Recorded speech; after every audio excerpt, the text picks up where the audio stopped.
존경하는 서울시민 여러분, 사랑하는 시청자 여러분, 그리고 늘 걱정하시는, 나라를 걱정하시는 해외 동포 여러분, 자유대한민국은 위기에 처했습니다.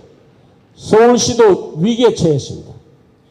위기의 국가, 위기의 수도를 구하는데 제가 모든 열정과 헌신으로 바로 잡아 나가겠습니다. 지금 여야 할 것 없이 많은 후보들이 경쟁적으로 내가 뭘 하겠다고 합니다. 자, 여야 불문하고 지금까지 서울시장 하겠다고 나오시는 분 한 가지 내가 질문할게요. TV 토론 같으면 참 좋은데, 자, 하겠다. 영양제만 말해요. 영양제가 왜 필요합니까? 제가 오늘 출마변에 분명히 말씀드렸죠. 임기 2년밖에 안 돼요. 보궐선거에 당선돼도 서울시청에 몸을 담고 있는 시간이 불과 2년밖에 없어요. 2년 안에 무슨 놈 도로 위에다가 아파트를 짓니 뭐니 거짓말 치지 말란 말이에요. 문재인이 거짓말도 지금 분한데, 김대중 거짓말, 노무현 거짓말, 또 문재인이 거짓말로 지금 우리 속아봤는데 얼마나 더 속아야 되겠습니까? 서울시의 시정의 문제, 질병 왜 이렇게 됐는지 진단도 하지 않고 어떻게 처방전을 낼 수 있습니까? 자, 저는 간단해. 저도 서울시에 10여 년 동안 몸담았습니다. 지금 이 사회가, 저도 노동계 출신입니다. 한때 노동계 대부라는 소리까지 들었습니다. 노동계에서도 강성 노동운동가라고 소리 들었습니다. 투쟁의 현장에 항상 선봉해서 왔습니다.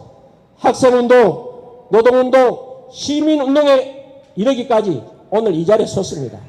자유대한민국의 정말 기생충은 이 자유대한민국 경제를 파괴하는 세력이 있습니다. 저도 노동계 출신이지만 이 사회를 좀먹는, 이 국가의 발전을 저해하는 세력이 있습니다. 어떤 세력이냐? 바로 노조입니다. 강성 귀족 노조를 때려잡지 않으면 그 어떤 정책도 이 경제 발전에 도움이 안 된다는 겁니다. 그래서 제가 서울시장이 되면요, 가장 먼저 지하철 노조를 비롯해서 서울시 공기업 노조 상근 간부, 노조 간부 월급 안 주겠다는 거예요. 왜 서울 시민이 세금으로 노조 간부에게 월급을 주냐 이 말입니다. 돈 안 받고 월급 안 받고 노조 운동 해봐라 이겁니다. 왜 서울 시민 예산으로 노조 간부에게 월급을 주냐 이 말입니다. 다른 후보들 나와요. 노조 때려잡겠다 하면 제가 양보할게요. 양보하는 전제조건 딱 하나예요. 서울시 산하 공기업 노조 때려잡겠다고 나오는 사람 나타나면 제 출마 거둬드립니다. 노조 간부에게 왜 시민의 예산으로 월급 주냐 말입니다. 왜 서울시가 노조단체 예산 지원하냐 말입니다. 왜 시민단체, 관변단체, 어용단체에게 예산을 지원하냐 이 말입니다. 이거부터 막겠다는 거예요. 서울시 직원이 42,000명 가까이 돼요. 넓게 잡으면 30% 줄여도 돼요. 그래서 오늘 제가 양보해서 20% 줄이겠다는 겁니다. 공무원 줄이고 서울시 공기업 직원 줄이겠다는 겁니다. 그리고요, 우리나라 이 지하철, 그리고 철도청 소관, 시민 여러분, 우리는요, 철도, 그리고 지하철, 전기 공급 방식이 달라요.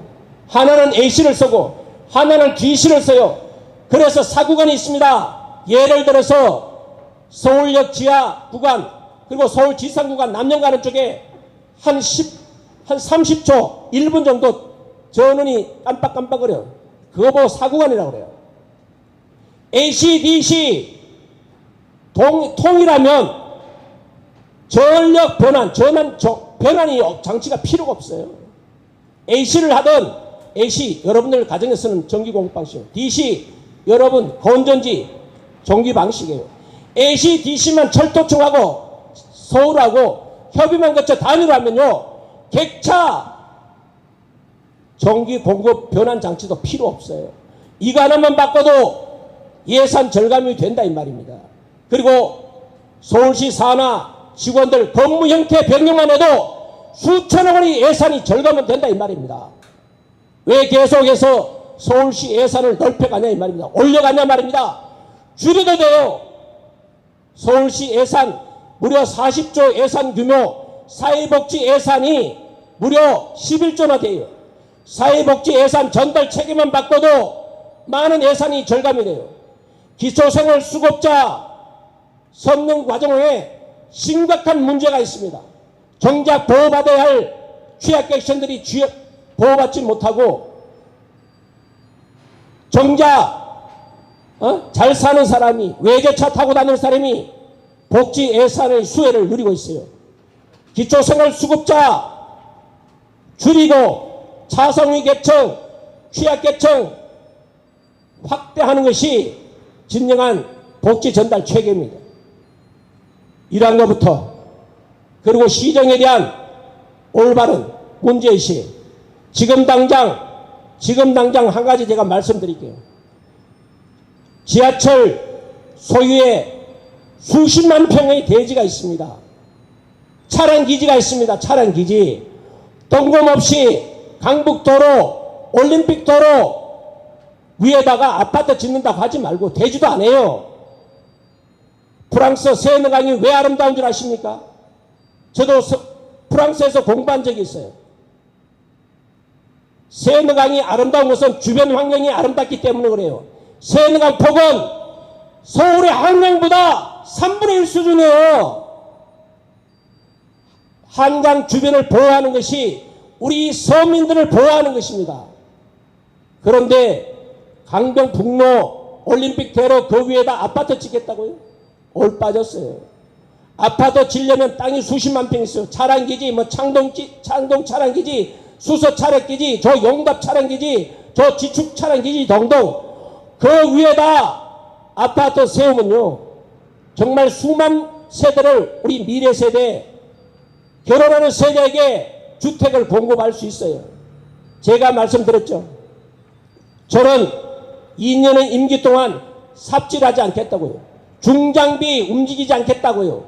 남은 2년 동안 병든 사회, 병든 서울시 매수돼서 바로 잡아놓고 다음 시장에 넘겨주겠다는 거예요. 2년 동안 삽질할 이유가 없잖아요. 2년 동안 삽질할 수도 없잖아요. 2년 동안 뭐해요? 2년 동안 할 수 있는 이 썩은 부위를 도려내는 메스를 들고 치료하는 시장이 돼서 서울시를 안전하게 치료해서 서울 시민의 품으로 돌려넣겠다는 게 제 시정 철학입니다.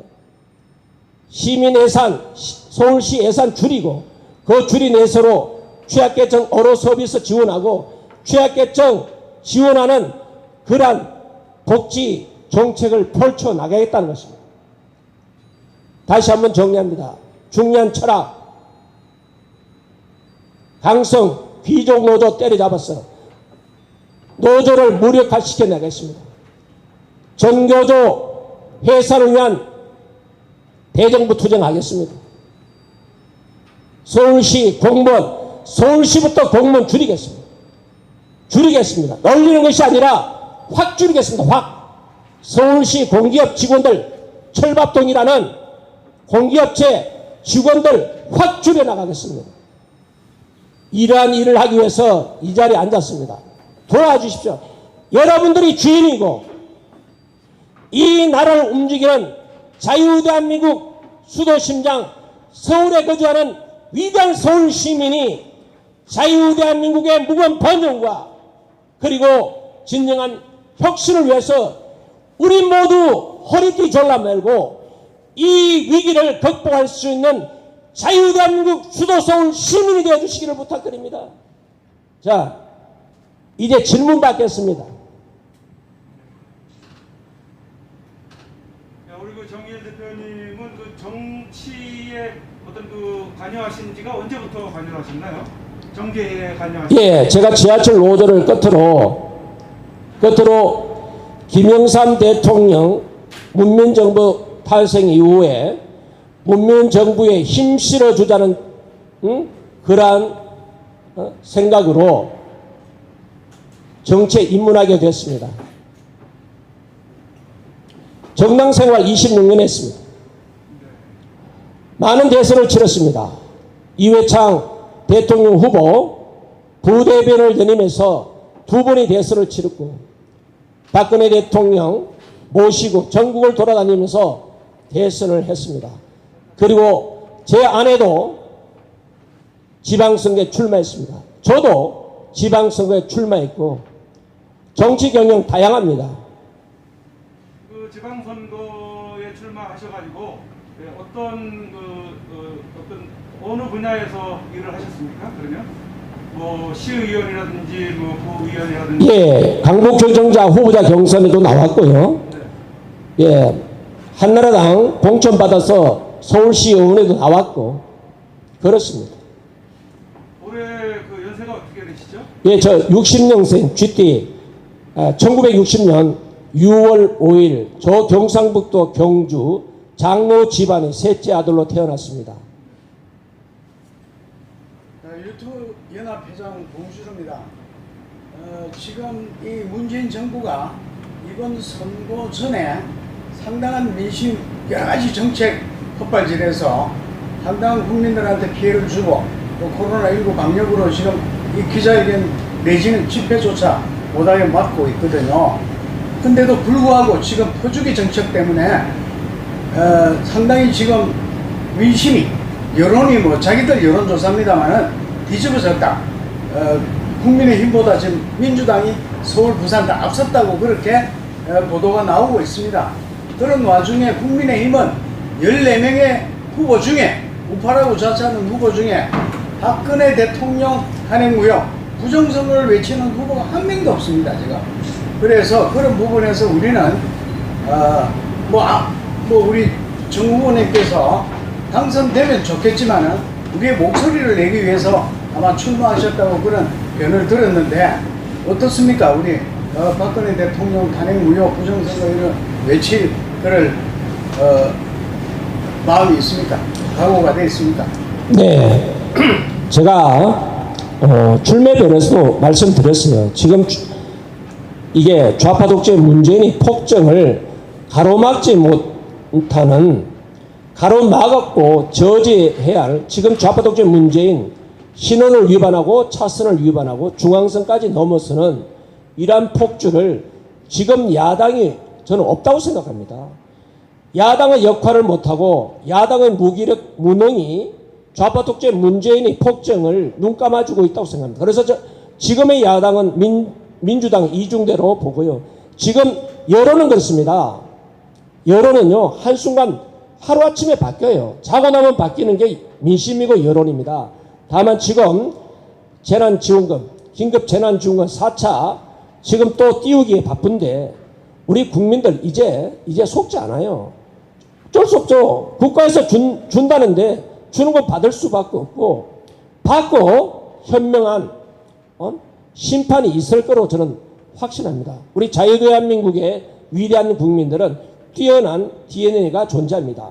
수많은 외침 속에도 우리 역사에 보면은 수많은 침략에도 우리 영토를 지키고 보호해 왔습니다. 따라서 이 위기의 극복은 자유대한민국에 살아있는 양심 세력이 결국은 지켜낼 거라고 봅니다. 그리고 양심이라는 것은 저와 같은 용기 있고 비겁하지 않고 용기 있고 바른말 할 줄 알고 또 싸울 줄 알고 때로는 싸울 줄도 알고 때로는요 맥살도 잡을 줄 알고 발로 돌려차기 찍어치기도 할 줄 알아야 돼요. 국회의장 방상에 마이크도 던질 줄 알아야 돼요. 이게 국회예요. 그러나 보세요. 대한민국 국민을 살인자라고 했던 청와대 노현민 전 실장, 국민을 살인자라고 해도 그 앞에 앉아있는 국회의원들 보세요. 마이크 하나 던지는 사람이 있습니까? 과거 자유당 시절에 김두한 국회의원 오사당에 인변을 갖다 뿌렸어요. 그 정도는 못할 망정 마이크 하나는 던져야죠. 그리고 의사봉 하나는 뺐어야죠. 자, 5.18 관련 악법 입법 발의도 귀 막고 눈 감고 국제사회가 비난하고 있는 전단살포금지법, 중대재해기본법, 공수처법 하나같이 뭐 하나 해놓은 게 뭐 있습니까? 지금요 국회, 여의도 국회의원회가 문 닫아야 돼요. 그러면 전기, 난방, 냉난방 비용이라도 줄이잖아요. 할 일도 없어요. 어차피 좌파 독재 문재인 일당 독주 민주당 체제에서 바랄 것 없어요. 쪽수 밀리면 문 닫고 집에 가서 아이나 봐요. 막말로 지역 주민들 민심 헤아리고 민심 도닥거리고 위기계층 찾아서 산란포대로 지원하고 연탄 부전 연탄 한 년 주는 게 낫지. 하지도 못하는 거 조지도 못하고 막아내지도 못하는데 야당이 왜 있어요? 지금도 정말 안타까운 것은요, 우리 국민들 거래도 제1야당 국민의힘밖에 더 있냐? 내가 좀 상스러운 말 할게요. 꿈에서 깨어나십시오. 국민의힘은 국민의 힘이 아니라요. 국민의힘에 국민의 힘이 없어요. 정의당에 정의가 없고 민주당에 민주가 없고 국민의힘에는 국민의 힘이 없어요. 비겁자. 정말 무슨 죄가 그렇게 많이 지었는지 말 한마디 못하는 국민의 힘의 해체가 자유대한민국의 정말 이 해악 기생충들 청소하는 국민의힘부터 해산돼야 돼요. 좌파독재 문재인 비난하기 전에 과연 우리나라에 야당이 있는지, 이 야당 국회의원들이 제 역할을 하고 있는지 이것부터 우리가 냉정하게 판단해야 돼요. 왜 저에게 저를 국민의 힘 중심으로 뭉쳐야지 왜 지금 이 시간에 박근혜 대통령 이름 거론해서 또 선거에 악영향 끼치냐. 상서로 말할게요. 걔 역 같은 소리 하지 마세요. 역사의 진실을 말하지 못하면요 역사가 발전할 수가 없어요. 진실을 말해야죠. 저도 국회에서 근무한 경력이 있습니다. 국회 절차법을 무시했어요. 저도 법학을 전공했어요. 학부에서. 저도 한때 사법시험 봤어요. 모든 탄핵 소추안은 사안별로 안건별로 처리해야 되잖아요. 뭉뚱그려 가지고 처리했잖아요. 그건 절차법도 위반이잖아요. 박근혜 대통령 국회 탄핵 소추 가결된 적이 없다 이 말이에요. 그리고 헌법재판소법 위반했잖아요. 박근혜 대통령 헌법재판소 파면된 사실이 없다고요. 역사의 어점을 지우는 것이 이 시대에 살아가는 양심 세력이에요. 왜 말 못해요? 지금 보세요. 전두환 대통령 사제가 위협받고 있잖아요. 자, 한번 보세요. 박근혜 대통령 돌아오시면 내곡동 사저 지켜야 되잖아요. 재산 압류 들어올 거잖아요. 서울시장 박근혜 대통령 사저가 부산에 있습니까? 울산에 있습니까? 포항에 있습니까? 서울에 있잖아요. 서울시장이 박근혜 대통령 집 사저 지켜줘야 되잖아요. 경호 문제 서울시에서 책임져줘야 하잖아요. 이 위기의 국가 재건은 박근혜 대통령밖에 없다 이 말이에요. 국가 재건 박근혜. 국가 재건 박근혜. 동의하시면 저에게 힘을 실어주세요. 정의 화이팅! 역사의 진실을 말할 수 있어야 돼요. 역사의 오점은 지워야 해요. 그게 역사의 교육이에요. 왜 비겁하게 눈 감고 저 억울하게 불법기획 사기 탄핵당한 박근혜 대통령, 우리가 역사에서 이 시대에서 역사의 오점을 지워야 한다 이 말입니다. 그래야 내가 죽어도 내 자식들에게 당시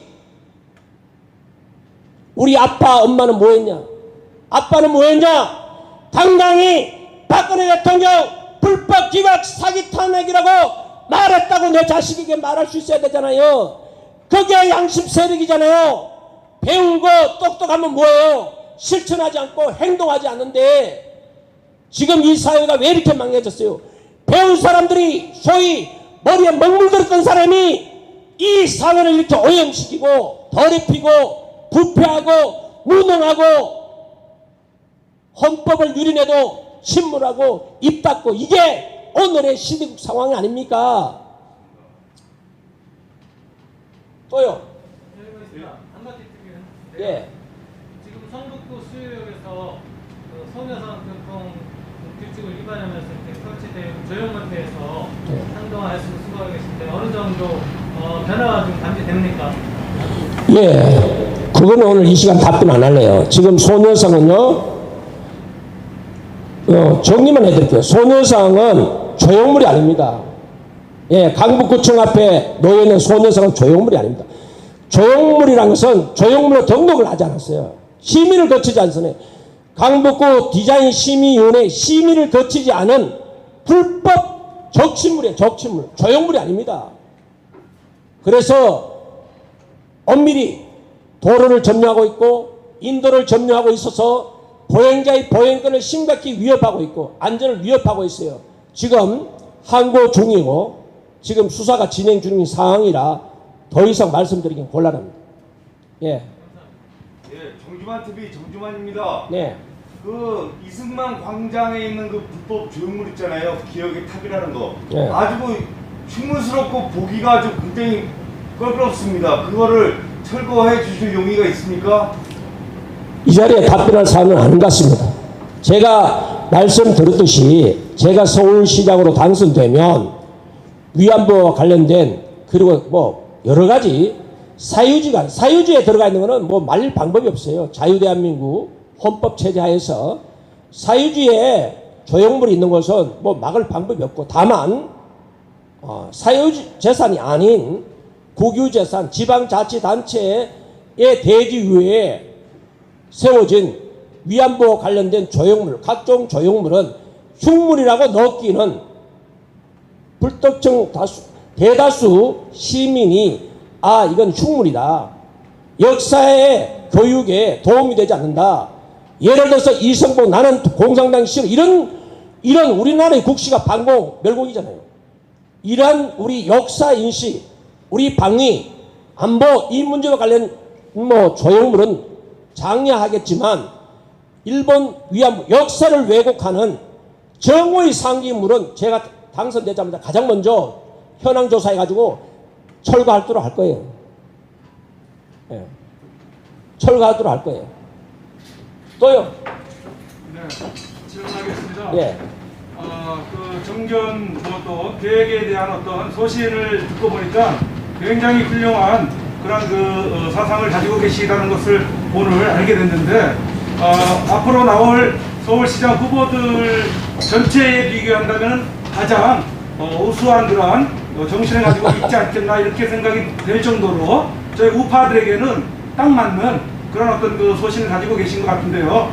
네, 서울시장이 된다면은 이러이러한 일들을 하겠다라고 말씀을 하셨죠. 네. 그 중에 직원들, 서울시 직원들 20%를 감축을 하고 서울시 예산 10% 이상을 또 전략을 하겠다를 비롯한 여러 가지 정견들 얘기를 지금 하셨는데 그런 것들이 어떤 실현 가능한 것들로 지금 말씀을 하고 계신 건지. 예, 저는 실현 가능합니다. 당장 실천할 수 있습니다. 당장. 제가 중요한 거 말씀드렸잖아요. 저는 이제 2년밖에 안 돼요, 시장. 저는 재선 노리지 않을 거고, 대통령 선거 나갈 용의도, 자격도 없지만, 나갈 이유도 없고, 그럴 생각도 없어요. 다만, 이 위기의 서울, 자유대한민국 수도 심장인 이 서울을, 병든 서울, 썩어가는 가지는 도려내야 되잖아요. 썩은 가지, 썩은 뿌리 도려내지 않고 거기다 영양제 갖다 붓고 뭐 한다고 되겠습니까? 2년 동안 뭐 하겠어요? 그래서 저는 중요한 말을 했잖아요. 내 서울시장 임기 동안 삽들지 않겠다. 중장비 움직이지 않겠다. 병든 서울시 고치는데 2년을 다 쏟아붓겠다.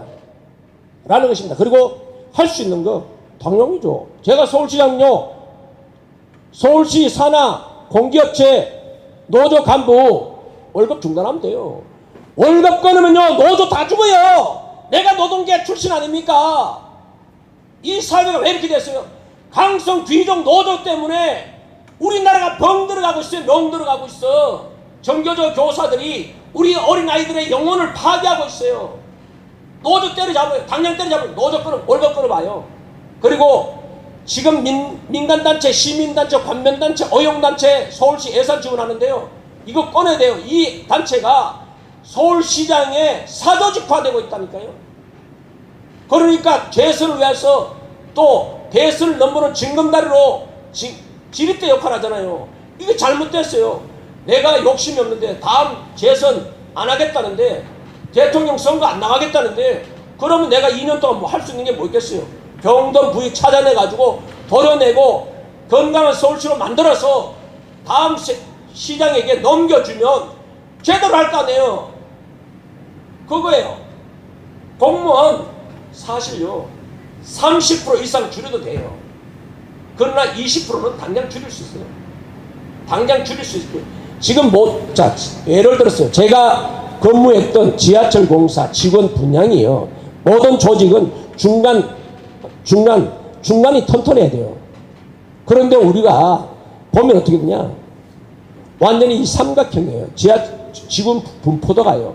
한번 빠지면 수시 고용이 이루어져야 되는데, 자, 지하철에서 공채한다는 소리 들어봤습니까? 서울시사나 공기업, 수많은 공기업 공채한다는 소식 들어봤어요. 철밥통이요. 그리고 공기업체가 상속한다니까요. 상속. 이 체제 무너뜨리지 않으면 서울시 이 병동거 서울시 떨어져 주잖아요. 병동거 제가 그랬죠. 우리 서울시 어떤 질병에 걸렸는지 알고 있다고 그랬잖아요. 첫째, 공무원 수가 너무 많아요. 서울시 산하 지금 옛날 과거 동사무소인데 주민자치센터를 정말 주민에게 돌려주기 위해서라도 대민봉사, 예를 들어 사회복사, 그리고 기술직 같은 건 필연적으로 있어야 되죠. 그러니까 소방서 직원 같은 경우는 더 늘려야 되죠. 사실 국민의 생명과 그리고 안전을 위한 직종은 늘릴 수도 있지만 지금 보세요. 때가 어떤데요. 한번 보세요. 주민등록 동문 떼는데 사람이 왜 필요합니까? 인감정명서 떼는데 사람이 왜 필요해요? 경험했잖아요. 주민자치센터 민원실 가보세요. 놀고 먹는 공무원 수두룩해요. 그리고 이놈의 정권이요. 양질의 일자리는 기업의 성장을 통해서 일자리를 만들어야 그게 건강한 사회예요. 그런데 세금으로 한번 보세요. 주민자치센터마다 사람 고용해가지고 일시 고용해가지고요. 인원수 파악도 사실 힘들어요. 그 예산 나가는 예산이 부지기수입니다. 여러분들 저는 정기적으로 제가 장애인이에요. 정기적으로 서울대병원에 가는데 요즘 병원 가봐도요. 처방전도 단말기로 다 뽑고 다 단말기면 계산도 다 단말기로 다 해요. 공무원 30% 줄여도 우리 서울시 잘 돌아가는 게 아니에요. 그게 오히려 건강해요. 그리고 구조조정 딱 해가지고요. 수시 고용할 수 있도록 전환할 수 있도록 만드는 체계를 만들어야 돼요. 매년 뽑을 수 있도록. 그리고 지금 제 폭가가 묻는 소리인데요. 예를 들어서 하나요. 개인 택시 알죠? 개인 택시. 우리 법인 택시, 개인 택시를 두 개 나눠 있잖아요. 개인 택시가 입법 취지에 따라서 다르게 양도 양수래요. 사고 팔아요. 자, 우리 택시 근로자들, 버스 근로자들 10년 무사고하면 나는 10년 후에 꿈이 있어야 되잖아요. 10년 후에 안전사고하면 개인 택시 받을 수 있다는 꿈이 있어야 되는데 사고 팔고 돈이 있어야 개인 택시 업을 할 수 있어요. 이것도 바로 잡아나가야 돼. 이것도 바로 잡아나가야 된다. 일정 기간 동안 내가 벌어먹을 나이만큼 벌어먹고 이제 개인 택시 면허 팔지 말고 반납해서 또 새로운 무사고 운전자들을 개인 택시 면허 발급하도록 이런 체제를 만들어야 돼요. 이것도 몰라요. 제가 말씀드린 지하철 객차가 DC, AC, 전기 공급 방식이 다르다고 했잖아요. 철도청 소관의 전기 방식은 AC예요. 지하철은 DC예요. DC, AC, 여러분 옛날 저 하잖아요. 도란스라고 그랬잖아요. 일본말로 도란스, AC, DC 바꾸는 도란스예요. 도란스 기능을 각 차량 객차마다 다 만들어서 정말로 여러분들 놀래요. 엄청난 금액을 쓸데없는데 객차 만드는 데 투입한다니까요. 그거 하나만 AC를 하든 DC를 하든 하나는 통일하면 그거 하나 예산 절감할 수 있잖아요. 지하철 공사, 그 메트로 직원들부터 시작해서 공기업 산하, 뭐, SH공사, 뭐, 농수산물공사 직원들 근무 형태 변경만 해도 엄청난 예산이 절감되고, 공기업체 철밥 등요, 구조조정하고 인원수 줄이면요, 더 뽑아야 하고, 더 인원이 증가할 때는 인원 증가해주고, 엄청나게, 구조조정 하면요, 연간 우리가 서울시 예산이 40조 되잖아요. 40조. 4조는 절감할 수 있다고. 4조. 모 당의 어떤 그 허물 하는 분은 자기가 시장이 되거나 뭐 또 대통령이 되면은 1인당 뭐 150만 원씩 지원을 해주고, 그리고 신혼 가정에 1억 원씩 지원을 해준다. 뭐 이런 그 공약도 이렇게 내세우고, 또 거기에 또 동조하고 공감하는 그 사람들이 있는 것 같은데, 그러한 부분에 대해서는 어떻게 실현 가능성이 있는 걸로 보시나요? 글쎄, 뭐 제가 이런 답변 드린다는 건 제 자신이 용납하지 않아요. 뭐 그런 분들, 뭐 사람은 다양하잖아요. 생각의 차이, 생각의 다양성을 인정합니다. 그러나 뭐 그분들이 그렇게 생각하면 어쩔 수 없고, 다만 저는 실현 불가능한 말은 하고 싶지 않아요. 이게 우리 사회가 자꾸 거짓말이 통하는 사회 만들면 안 돼요. 거짓말이 통하고 공짜에 기대는 심리가 있으면요, 우리 사회가 발전할 수 없어요. 제가 말씀드렸듯이 땀의 가치를 알아야 돼요. 땀의 가치. 노력한 만큼 우리 사회 보장받는 그런 사회로 가야지, 놀고 먹는 사람, 일해서 먹고 사는 사람 공평하게, 이 자체가 우리 사회를 병들게 하고 있어요. 발전을 가로막는 저의 요소 중에 하나입니다. 네, 또 추가로 좀 질문을 드리겠습니다. 네. 우리 그 유튜버들이 여기 그 촬영만 지금 설치를 해놓고 다른 데 가 있기 때문에 네. 제가 주로 이제 질문을 하게 네. 되겠는데요. 그 시장 후보에 시장에 출마하거나 또 여러 선거에 출마를 하게 되면 그 조직력을 가지고 움직여야 되는 걸로 알고 있는데, 조직력이라고 하면은 어떤 그 자금력이라든지 여러 가지가 좀 동반이 돼야 될 것 같은데, 그런 부분에 대해서는 어떠신지 한번 좀 질문을 하고 싶습니다. 참 이런 질문 안 나오기를 바랬어요. 저한테 가장 뼈아픈 질문이에요. 그러나 조직은요, 저는 정말 대선 4번의 대선을 치른 사람이에요. 그리고 제 아내도 지방선거 출마했고, 저도 출마했고, 이 선거는 언제나 조직이 따르고 자금이 따릅니다. 그건 뭐 어쩔 수 없어요. 그러나 제가 이렇게 성부수들을 던지는 것은 자금도 조직도 바람 앞에는 맥을 못 칩니다. 그래서 지금 저는 그래요. 자, 오늘 제가 진단을 했어요. 우리 서울시 예산 40조 10% 줄여서 4조를 만들어서 그러니까 결혼할 수 있는 분, 출산 장려금으로 예산을 돌리고, 그리고 또 불치병, 그리고 정말 치료비 없어서 치료받지 못하는 그러한 가정을 찾아서 치료 지원 사업으로 돌리고 할 거라고 저는 생각하는데요. 그리고 선거 자금, 기본은 있어야겠죠. 기본은. 기탁금, 그리고 선거 공보, 선거 벽보, 현수막은 준비해야 되죠. 당연히 그건 준비해야 되고요. 그리고 나머지 부분에서 제가 최소한 아스팔트에서 후보가 되면 사무실 개소식 해서 정말 맞짱 한번 떠보려고 그래요. 한번 싸워보겠다는 거예요. 싸움판을 우리 우파 어떤 누구도 좋아요. 이 시간 후에 오늘 제가 단독 기자회견 했는데, TV에서 관심 없으면 유튜브 연합에서 다자 후보자 토론해서 계속해서 한 단계 높여 나가줘요. 미스터 트롯처럼 한 단계 밟아 나가죠. 홍행머리를 한번 해보자고요. 이렇게 바람이 되면, 바람은요, 조직, 자금을 뛰어넘을 수 있습니다. 오늘 출마의 변호를 들어보니까 충분히 남은 시간 내에 바람을 일으킬 수 있습니다.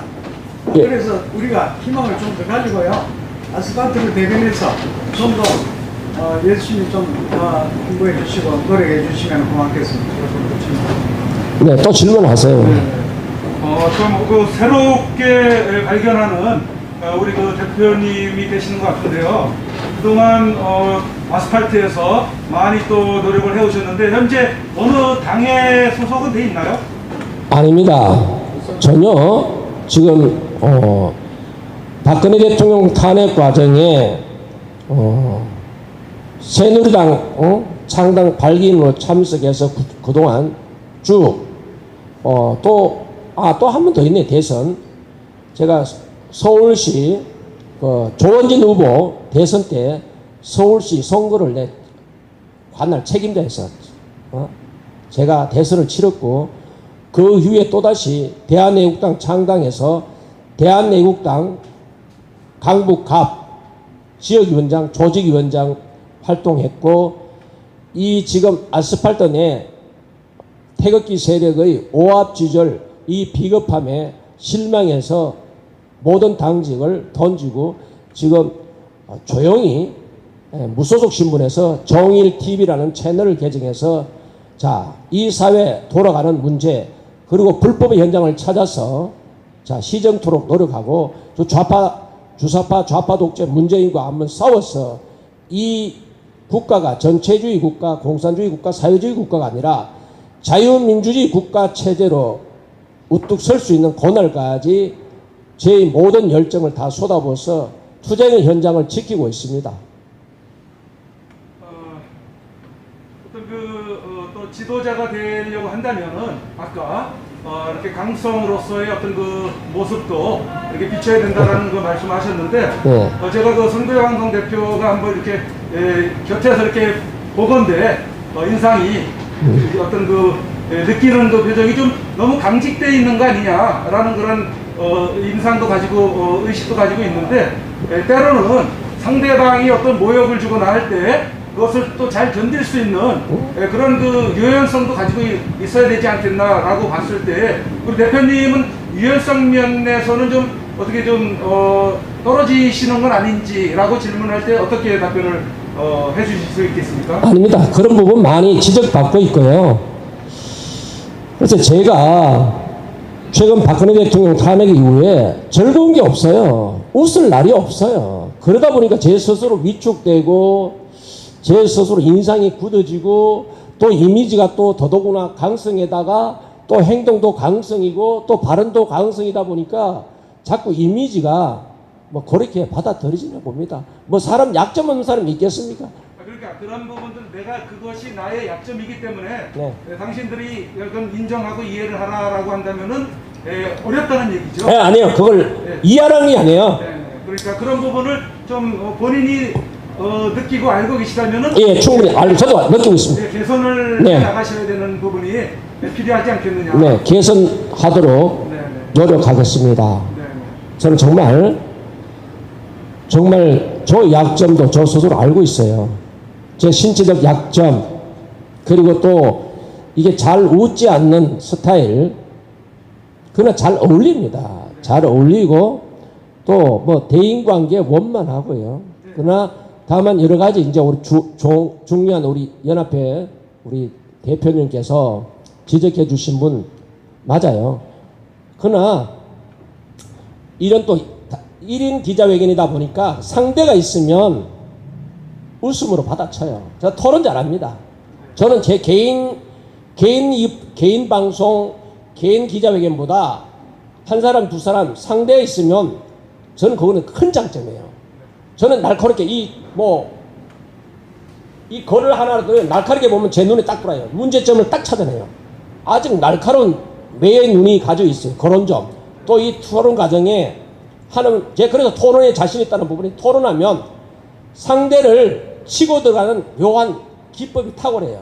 그래서 이런 부분이 참 기회만 주어준다면 지금 자유보수 진영에만이라도 토론의 기회, 자질검증의 시간을 가지면 저에게 크나큰 날개가 될 텐데 라는 제 나름대로의 욕심을 부려보기도 합니다. 오늘 그 말씀을 들어보니까 굉장히 말씀을 잘하시고 또 여러 가지 어떤 그 소신을 가지고 계시는 것 같은데 이후에 지금 아스팔트 그 시민단체라든지 여러 단체가 많지 않습니까? 예, 그 단체장들과의 어떤 그 연대나 도움을 또 받아야 될 것 같은데, 그런 면에서 어떤 서로 맞지 않는 부분 때문에 그냥 홀로 어떤 그 가고자 하는 그런 부분들도 없지 않아 있을 것 같은데, 이후에는 그런 부분들도 이렇게 좀 내려놓고 접근을 하셔야 되지 않겠나, 도움을 받아야 되지 않겠나 생각을 하고요. 그 다음에 그 부분에 대해서는 또 한번 좀. 네, 좋은 지적하셨습니다. 저는 뭐 제가 뭐 본선에 나가겠다는 뭐 고집 피우지 않고요. 저를 대신해서 누구라도 싸워주면 저 개인적인 시정 철학을 또 그분들 위해서 힘을 쏟고, 모든 아스팔트 세력, 정말 우리 자유보수우파 진영의 가장 큰 약점이고 단점이고 제가 지적하고 싶어요. 정말 내 생각과 다르면 배척하고 또 욕하고 이래요. 이러지 말자는 거죠. 정말 내 생각의 다양성, 가치의 다양성을 인정하고 받아들이고, 또 용광로처럼 모든 것을 다 쏟아부어서 녹여서 하나의 철로 이게 분리될 때까지 용광로 속에 다 넣고, 어찌됐든 간에 자유보수 양심 세력이 하나로 뭉쳐서 이 위기의 한국을 구해내야 되고, 이 위기의 수도 서울을 구해내야 하는 부분에서는 약간의 생각 차이 이상의 차이는 저는 단호히 합류할 거고요. 그러니까 이 부분에서 오늘 이 시간을 이후에 우리 이제 유튜브 연합회 우리 임원진들이 이런 역할을 해 주셔야 되죠. 개인이 움직이면 그 사익이 들어갈 수밖에, 욕심이 들어갈 수밖에 없어요. 후보 단일화는 개인에 맡길 수는 없어요. 주변 사람이 만들어줘야 돼요. 왜 그러냐면 모든 선거는 다 마찬가지예요. 나는 예를 들어서 단일화하고 싶은데 주변에서 여러 가지 다양한 목소리를 그것을 하나로 엮어내지 못해서 후보 단일화도 안 돼요. 그래서 우리 유튜브 관계자분들이 다양한 이 채널을 이용해서 아스팔트 내라도 후보 단일화 만들어주는 그 자리를 좀 만들어 주셔서 정말 이 거대한 정당, 거대한 야당과 한번 맞짱 뜰 수 있는 한번 좌판을 한번 만들어 봐달라. 홍행을 한번 만들어 봐달라. 이 부탁을 꼭 드리고 싶어요. 네. 마지막으로 한 번 더 질문을 드려도 될까요? 하세요. 못났지만 얼굴도 못냈지만 그동안 정치에 여러 번 이렇게 도전하셨다고 말씀하셨는데, 어떤 본연의 어떤 뜻을 이루지 못했던 그런 부분이 있다면은 그 요인이 뭔지, 어떤 한계가 있었는지, 이런 부분들에 대한 분석을 가지고 계신지요? 예, 제가 학생운동, 노동운동 쭉 겪어오면서 제가 좌파 진영에 몸담았으면 저는 지금 장관하고도 있을 거예요. 총리까지 넘볼 수 있을 거예요. 이게 자랑이 아니라요.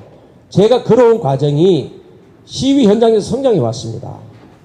따라서 이 좌파 진영과 함께 어울려서 섞어서 놀아갔더라면 아마 지금 장관하고 있을 테고, 이 말해도 되나? 지금 아스팔트에서 전직 국회의원, 전직 도지사가 있잖아요. 같이 노동운동했고, 같이 정치판에 자유보수, 그러니까 소위 말하는 우파 진영의 정치에 발들였어요.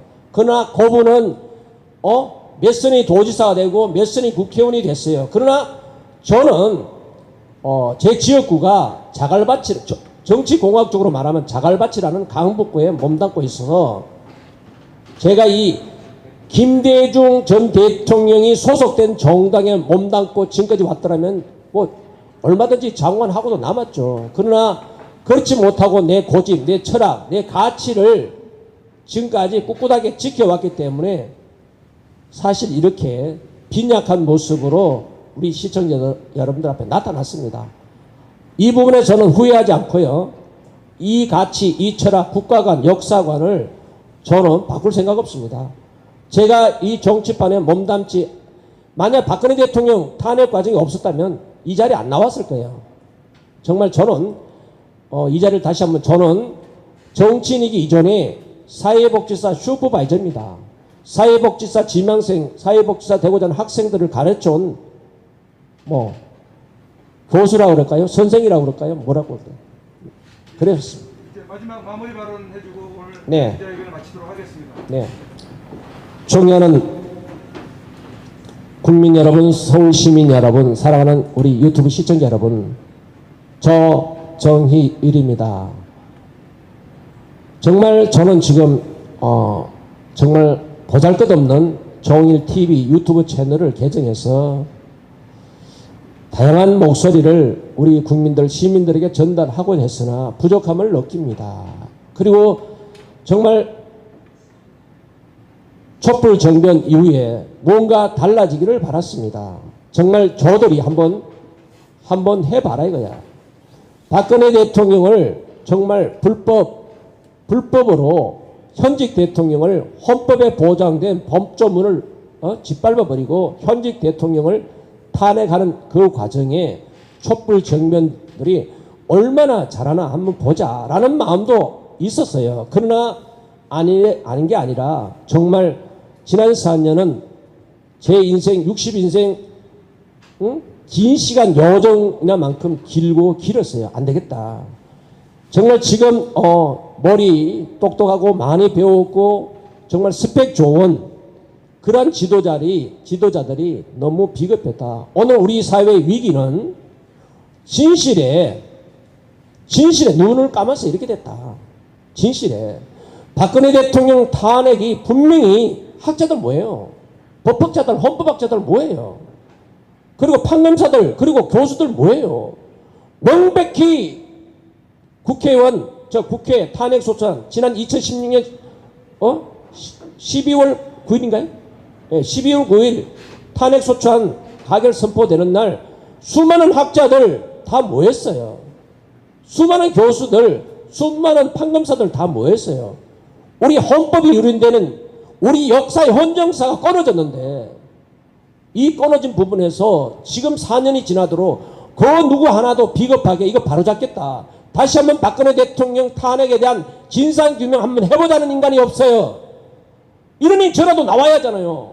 서울시장 되고 안 되고는 두 번째 문제예요. 이 선거 과정에 박근혜 대통령 탄핵, 불법 탄핵에 대한 진상규명 한번 해보자. 5.18 관련해서 이게 민주화인지 폭동인지 지네들 진상규명 한다잖아요. 우리도 박근혜 대통령 탄핵이 정말 탄핵당할 만큼 박근혜 대통령에 대해서 문제점이 있는지 아니면 정말 억울하게 마녀사냥으로 해서 정말 억울하게 탄핵당했는지 우리 이 시대에서 한번 바로 잡아보자. 진실규명 한번 해보자 라는 겁니다. 그래서 오늘 이 자리에 섰어요. 응? 그러니까 시민 여러분, 지금 우리 위기의 국가는 문재인 좌파 독재뿐만 아니라 그리고 그 주사파 택계문들뿐만 아니라 우리 사회 자유보수 진영의 비겁함 때문에 오늘 우리가 위기를 겪고 있는 거예요. 막말로 박근혜 대통령이 탄핵당하지 않고 지금도 정상적인 정부가 돌아섰겠죠. 박근혜 대통령 임기를 채웠더라면, 촛불 정변이 없었더라면, 문재인 정권이 청와대 점령하지 않았더라면 우리 사회 이렇게 위기의 국가가 아니란 거죠. 이 위기의 국가 누가 만들었냐요? 비겁했기 때문에 지식인들이, 양심, 언론인들이 비겁하고 합리하고 거기에서 동조했기 때문에 오늘의 위기를 자초한 거잖아요. 이제라도 바로 잡아서 저를 비롯해서 양심 진영, 양심 세력 뭔가 한번 해보자. 한번 뒤집어 보자. 이 썩어가는 부위 도려내고 자유민주주의 국가 체제로 영원한 발전을 지속될 수도 이 영토가 아름다운 금수강산에 우리 미래 세대에게 유산으로 물려줄 수 있는 아름다운 국가, 이 지구촌이 부러워하는 이 국가를 한강의 기적을 만든 이 나라를 보다 우뚝 세울 수 있는 지도자 한번 만들어 보자. 그래서 여러분들이 좀 만들어 주십시오. 여러분들이 좀 만들어 주시고요.